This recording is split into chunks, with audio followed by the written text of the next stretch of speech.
Добрый день, уважаемые эксперты и участники республиканской конференции. Меня зовут Поляков Альберт, учусь в 5 классе 10 школы. Актуальность темы проекта ожидания – это ресурс, необходимый для качественной жизни, и телефон является фактором опасности. Цель работы – изучить положительные и отрицательные стороны использования мобильного телефона, выяснить, как мобильный телефон влияет на заведение школьника. Гипотеза. У меня возникло два предположения.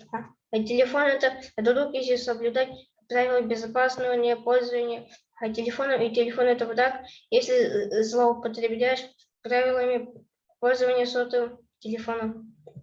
История о происхождении телефона начинается около 140 лет назад. В России же в 1957 году инженером Леонидом Ивановичем Купряновичем был продемонстрирован переносной телефон. Мы изучили влияние телефона на детский организм.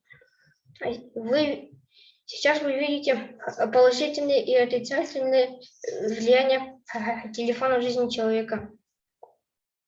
Какие телефоны портят зрение? Аппараты с большими дисплеями, но маленьким разрешением, модели без автоматической регулировки яркости, смартфоны с устаревшей технологией подсветки. Мы отобрали подходящие модели, отсортировав их дополнительно по типу матрицы экрана LED и IPS.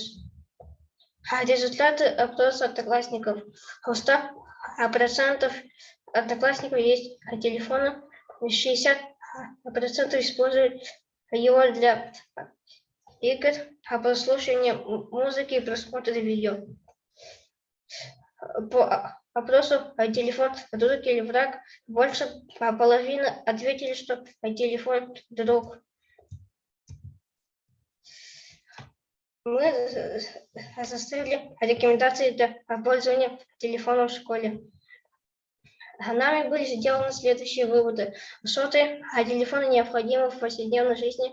Сотовые телефоны могут оказывать негативное воздействие на зрение человека. Необходимо знать рекомендации по пользованию сотовым телефоном и не пренебрегать ими.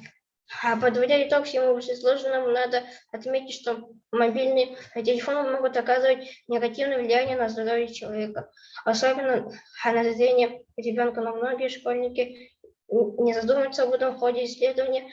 Наша гипотеза доказана.